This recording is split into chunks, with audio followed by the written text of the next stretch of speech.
एक बार की बात है कि अगस्त मुनि अयोध्या आए और लंका युद्ध पर चर्चा करने लगे। भगवान श्री राम ने बताया कि कैसे लक्ष्मण ने इंद्रजित और अतिकाय जैसे शक्तिशाली असुरों का वध किया और मैंने किस तरह रावण और कुंभकर्ण को मारा। यह सुनकर अगस्त मुनि ने कहा, भगवान, यह सही है कि रावण और कुंभकर्ण प्रचंड वीर थे, लेकिन सबसे बड़ा वीर तो मेघनाद था, जिसका वध लक्ष्मण ने किया। मेघनाद ने पूर्व समय में अंतरिक्ष में स्थित होकर इंद्र से युद्ध किया था और उसे बांधकर वह लंका ले आया था। तब ब्रह्मा जी ने मेघनाद से दान के रूप में इंद्र को मांगकर उसे मुक्त कराया था। ऐसे महारथी का लक्ष्मण ने वध किया तो यह तो बड़ी बात है। यह सुनकर राम ने आश्चर्य से पूछा, कैसे इंद्रजीत का वध कुंभकर्ण और रावण से ज्यादा मुश्किल था। अगस्त मुनि ने कहा, प्रभु, इंद्रजीत को वरदान था कि उसका वध वही कर सकता था जो 14 वर्षों तक न सोया हो, जिसने 14 साल तक किसी स्त्री का मुख न देखा हो और जिसने 14 साल तक भोजन न किया हो। यह सुनकर प्रभु श्री राम बोले, परंतु वनवास काल में लक्ष्मण हरदम मेरे ही साथ थे। मैं उनके हिस्से का फल फूल देता रहा। मैं सीता के साथ एक कुटी में रहता था। बगल की कुटी में लक्ष्मण थे।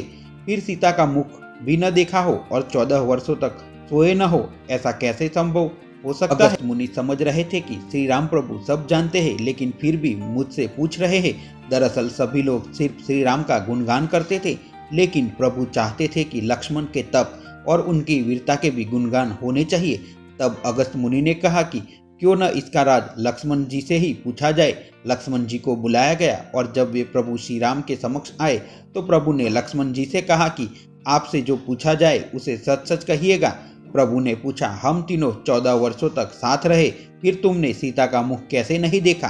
फल दिए गए फिर भी अनाहारी कैसे रहे और 14 सालों तक सोए नहीं, यह कैसे संभव हुआ? तब लक्ष्मण जी ने बताया, भैया, जब हम भाभी को तलाशते ऋषिमुख पर्वत गए तो सुग्रीव ने हमें उनके आभूषण दिखाकर पहचानने को कहा। आपको स्मरण होगा कि मैंने तब सिवाय भाभी के पैरों के नुपुर के सिवाय कोई भी आभूषण नहीं पहचान पाया था, क्योंकि मैंने कभी भी उनके चरणों के ऊपर देखा ही नहीं। अब 14 वर्ष नहीं सोने के बारे में सुनिए। आप और माता एक कुटिया में सोते थे। मैं रात भर बाहर धनुष पर बाण चढ़ाए पहरेदारी में खड़ा रहता था। निंद्रा ने मेरी आंखों पर कब्जा करने की कोशिश की तो मैंने निंद्रा को अपने बाणों से वेध दिया था।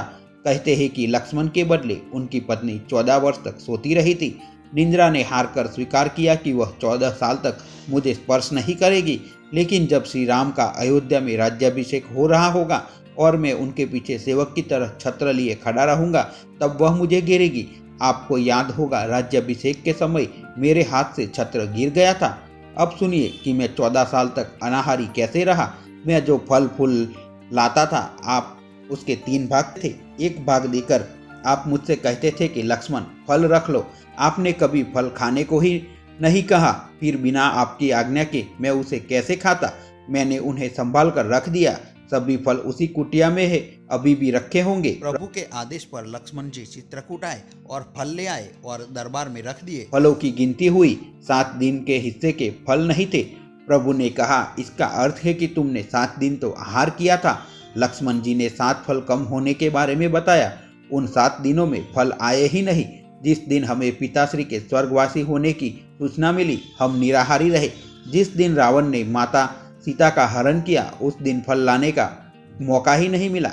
जिस दिन समुद्र की साधना कर आप उससे राह मांग रहे थे, जिस दिन आप इंद्रजीत के नागपाश में बंद कर दिन भर अचेत रहे, जिस दिन इंद्रजीत ने मायावी सीता को काटा था और हम शोक में रहे, जिस दिन रावण ने मुझे शक्ति मारी और अंत में जिस दिन आपने रावण का वध किया, उस दिन फल आए ही नहीं। फिर लक्ष्मण ने कहा कि विश्वामित्र मुनि से मैंने एक अतिरिक्त विद्या का ज्ञान लिया था, बिना आहार किए जीने की विद्या।